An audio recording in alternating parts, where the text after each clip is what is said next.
The chamber of the Galactic Council was a cathedral of arrogance. Columns of alloy and crystal rose 100 meters high, their surfaces glowing with the shifting colors of dozens of worlds.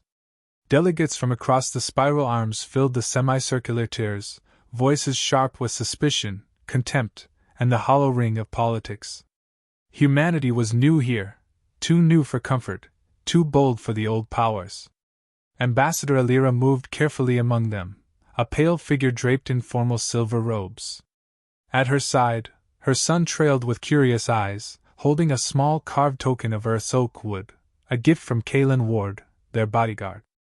Kalen stood a pace behind, armored only in dark cloth, unarmed to alien eyes. His posture was still, almost statuesque, but every sense was sharpened. The chamber hummed with tension, the kind that precedes a predator's strike. From the central dais, Chancellor Varix rose. He was tall and angular, his scaled skin refracting the lights above like shards of glass. His voice carried the practiced weight of authority. "Humans," he declared, "are children playing at statesmanship. In 2 decades you rise from obscurity to claim equal voice with civilizations that shaped this council for millennia. Ambition untempered by humility is dangerous." A ripple of approval murmured through the chamber. Other species nodded, their expressions amused, pitying. Humanity had allies, yes, but none powerful enough to speak now. Ambassador Alira inclined her head with dignity. "Earth seeks no dominance, Chancellor. Only respect among equals." Varix's eyes narrowed. "Respect is earned, not demanded. And when the young challenge the order of the galaxy, examples must be made." Kalen felt the shift before it happened, the subtle signal exchange between Varix's advisors, the faint stir of security drones descending from the chamber walls. Cold machinery hovered, their lenses glowing as they trained on the human delegation. One drifted lower. Its grasper seized the small hand of Alira's son. The boy froze, wide-eyed, clutching his carved token tighter. Alira's voice broke. "Release him! He is a child." "Children," Varix said calmly, "mirror the arrogance of their elders." He raised one long hand, and the drones obeyed without hesitation. The boy screamed as the machine forced him down. The sound shattered the chamber's rehearsed solemnity. For a moment, the galaxy heard humanity raw and unguarded. Kalen's hand twitched toward his side. Training pressed him still. An Eidolon was not to move without calculation. Yet every fiber of his being howled for violence. "Stop this," Alira pleaded, stepping forward. "This is barbaric." "Discipline," Varix replied, voice smooth as poison. "Order. The council cannot afford weakness." His gesture was almost casual.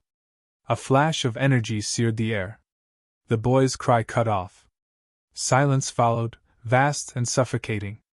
The body lay motionless at the dais steps, smoke rising faintly from a wound no child should ever bear. The oak carving rolled from his slack fingers, clattering once against the polished floor before settling in the stillness. Kalen's vision tunneled. He could hear his own breath, steady, deliberate, controlled by sheer will. His oath as protector rang hollow in his chest. The boy's blood, innocent, undeserved, stained not only the council's pristine floor but the fragile illusion that humanity could ever belong here. The chamber moved on as though nothing had happened. Delegates shifted, whispered, some turned away in feigned disinterest. To them, a life ended was protocol, an inconvenience in service of order. Alira collapsed to her knees beside her son, her cries echoing off the crystalline walls. Guards moved to drag her away, to sanitize the scene. Kalen stepped forward, placing a hand on her shoulder. His voice, low but firm, reached her through the haze of grief. "Rise, Ambassador. Not here. Not before them." Her tear-streaked face lifted to him, trembling with rage. "They killed my child. And they will walk free. Not forever," Kalen murmured. His eyes locked on Varix, who watched with thinly veiled satisfaction. The Chancellor tilted his head, amused by the human's restraint. "Take your grief home, Ambassador. Learn humility from loss. Perhaps next time Earth will remember its place." Kalen memorized every inflection, every flicker of arrogance on the alien's crystalline face. He forced his hands to remain at his sides, though the image of breaking Varix's throat played vividly behind his eyes. The delegation was ushered out, stripped of dignity, burdened with grief. Guards escorted them through vast corridors of gleaming alloy, the council's banners mocking them from every archway. When at last they reached the outer hall, where the shadows swallowed light and sound, Kalen paused. He turned slightly, enough that his voice carried only to the stillness. He spoke softly, but each word rang with the weight of iron. You think humanity weak. You think restraint is submission. You think this ends here. He looked back toward the chamber doors, toward the place where a child's life had been extinguished without consequence. It does not end. It begins. The guards moved them along, indifferent to his vow. But the promise was already carved into Kalen's heart, deeper than duty, sharper than any blade. He walked beside his grieving ambassador, silent and composed to alien eyes. Inside, however, the warrior stirred. The Eidolon who had sworn to protect his people's future now carried a new purpose, vengeance written in blood. The galaxy had mistaken humanity's silence for weakness. Soon, it would learn the truth. The ship Solace left Sinusura Prime in silence. Its engines burned a steady line of light across the void, carrying Earth's delegation away from the council chamber, and the body that still haunted its floor. No one spoke. The crew moved with ritual efficiency, eyes downcast, as though words might draw the Chancellor's gaze even across the distance. Ambassador Alira sat in her quarters, grief hollowing her features. The child's absence was a wound that no protocol could mend. She held the small oak carving, the one her son had carried everywhere, pressing it into her palms until the edges bit into her skin. Kalen Ward stood by the viewport, hands clasped behind his back. He watched the stars drift past, his reflection faint against the glass. To anyone else, he looked immovable, unshaken. Inside, restraint fought with rage like two blades locked in a dead man's grip. Alira's voice cracked the silence. Why, Kalen? Why did you not stop them? He turned, meeting her eyes. There was no easy answer, but truth demanded no excuses. Because to act in that chamber would have damned Earth before we could choose how to respond. They would have painted us as savages. Your son would have died, and our people would have followed. Her tears blurred the edges of his figure. And now? No, Kalen said quietly. They believe us broken. They believe nothing will follow. She searched his face, catching the hard edge beneath the calm. I know that look. You mean to answer them. He did not deny it. Ambassador, my oath was to guard your family. I failed. My vow remains, but its weight has changed. If you forbid me, I will obey. But understand, this wound will fester unless it is answered. Alira closed her hand over the carving, fingers trembling. If you strike, you will ignite war. Kalen's gaze returned to the stars. The Chancellor declared war when he killed a child to teach us obedience. I will not let Earth bend its knee to such power. Not while I breathe. She said nothing more. There was no argument left in grief. Kalen left her quarters and descended into the lower decks where no officer dared follow. His chamber was bare, a soldier's refuge. The walls bore no decoration, no hint of personal history. A single chest lay at the center, sealed with a code older than his service. He knelt before it and pressed his hand to the lock.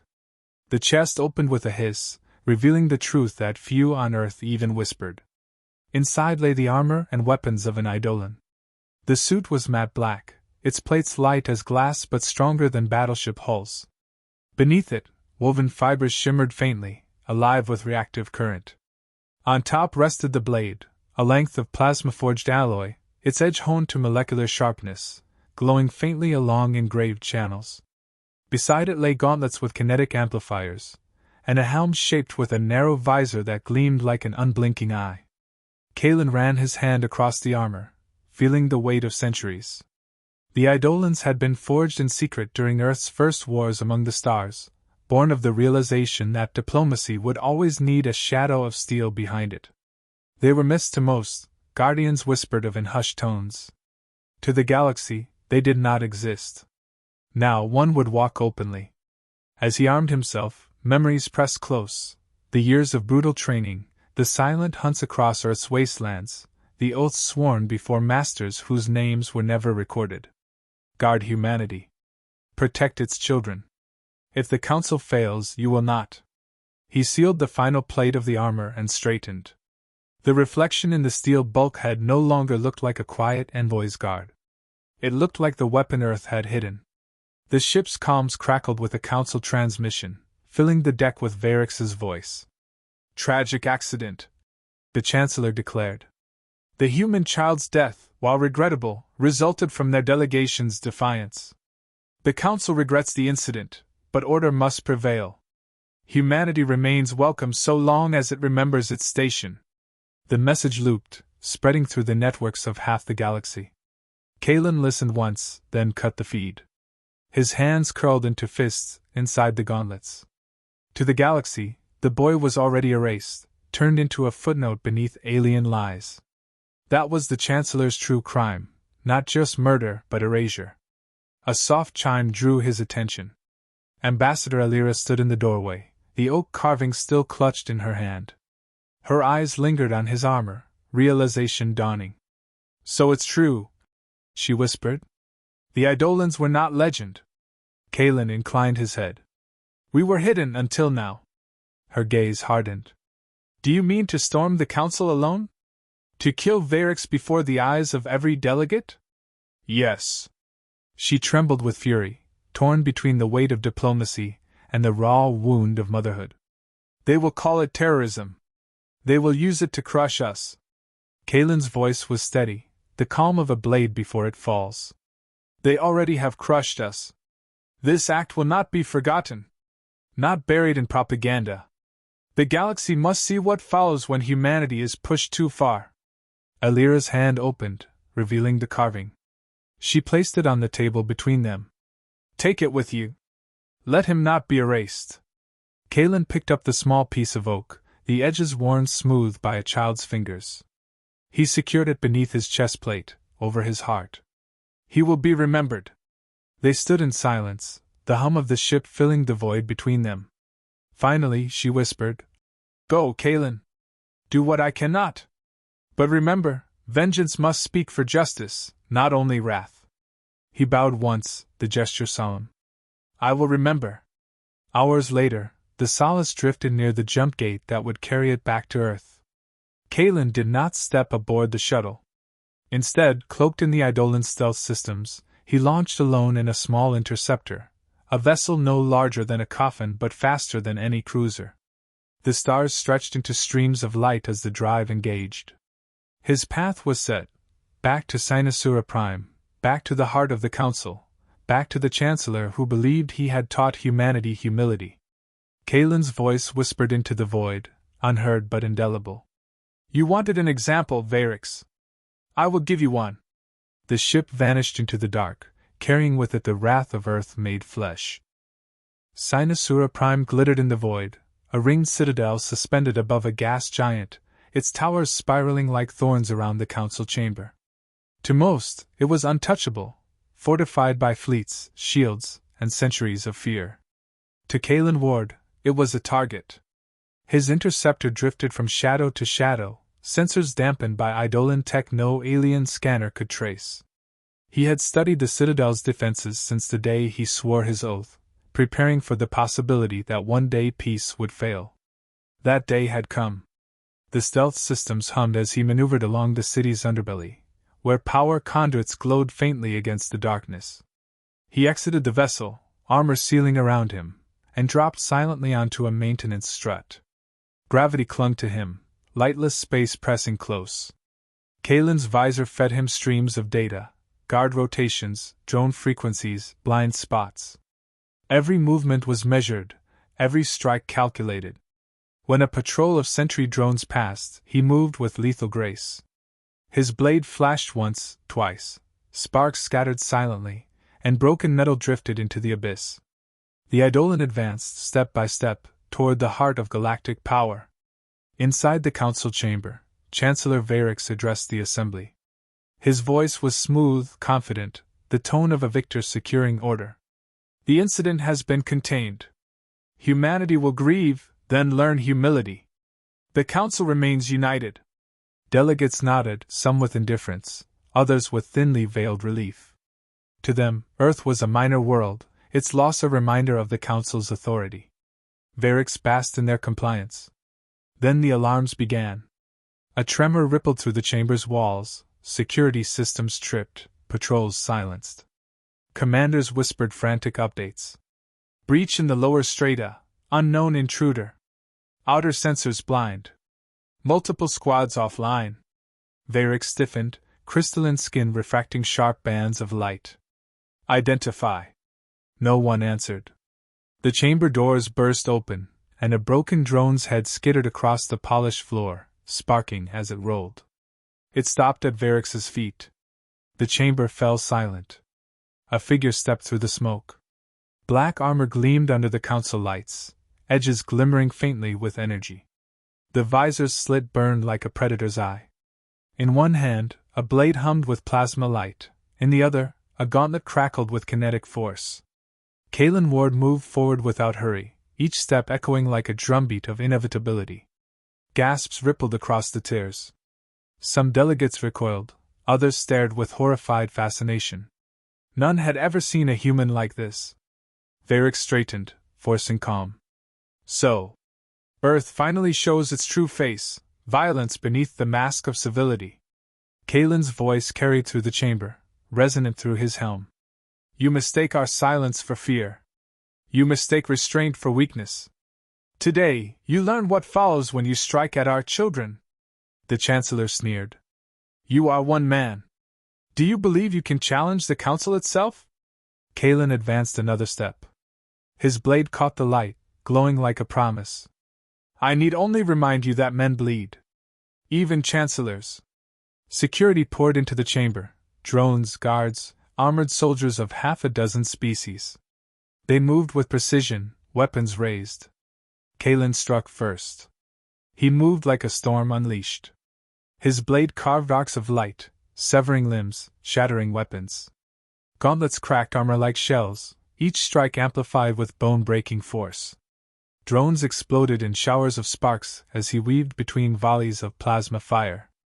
Delegates screamed, shields raised to protect themselves from the chaos. Blood of multiple colors spattered the chamber floor, mixing with oil and fire. Kalen fought without hesitation, but not without purpose. He cut only those who barred his path, driving forward toward the dais where Varix stood. The Chancellor's composure wavered as the Eidolon drew closer, unstoppable. Kill him! He roared, but his command faltered against the sight of his finest guards falling like paper before steel. Kalen reached the foot of the dais. The last defenders collapsed in ruin. Smoke curled through the chamber. Silence fell again, broken only by the hum of his blade. He ascended the steps slowly, deliberately, so that every eye followed him. Delegates leaned forward, frozen, witnesses to the moment when myth became reality. Varix backed away, fury and fear twisting across his crystalline face. You damn your species! Strike me down and Earth will be crushed beneath the weight of every fleet in this galaxy. Kalen stopped before him, visor inches from the alien's fractured reflection. His voice was calm, each word precise. You crushed Earth the moment you murdered a child to make a lesson. I am the answer. Varix's hand darted for a concealed weapon, but Kalen was faster. His gauntlet seized the Chancellor's throat, lifting him effortlessly into the air. Crystalline skin cracked under the pressure. Kalen turned, raising the struggling figure so the entire chamber could see. This is what you have made of us. You wanted fear. You will have it. With one motion, he drove the blade through Varix's chest. The Chancellor's body convulsed, light scattering wildly across the chamber walls, before collapsing lifeless at Kalen's feet. The silence that followed was absolute. Kalen stood over the corpse, visor sweeping across the tiers. Delegates shrank back beneath his gaze. He spoke, his voice echoing like iron against stone. Earth kneels to no one. Remember this moment, and remember what it cost. If you seek to bind us again, we will not return with envoys. We will return with war. No one answered. Fear had sealed every throat. Kalen turned, blade still humming, and strode from the chamber. Guards parted, unwilling to stand in his path. The oak carving pressed against his chest, a silent reminder of the promise that had brought him here. Behind him, the council sat frozen, the corpse of their chancellor a stark symbol of the price of arrogance. The galaxy's balance had shifted, and every delegate knew it. The myth of humanity's weakness was dead. Back aboard his interceptor, Kalen sealed his armor and prepared for departure. The ship's engines flared, carrying him away from Sinusura Prime and the chaos he had left behind. For a long moment he stared at the stars, the void endless and indifferent. He had avenged the child, but vengeance was not the end. It was the beginning of something larger, something no one could yet measure. His voice, low and steady, filled the cockpit. They wanted an example. Now they have one. The interceptor vanished into the dark, leaving the galaxy to reckon with the truth. Humanity was not weak, not broken, not submissive. Humanity was awake.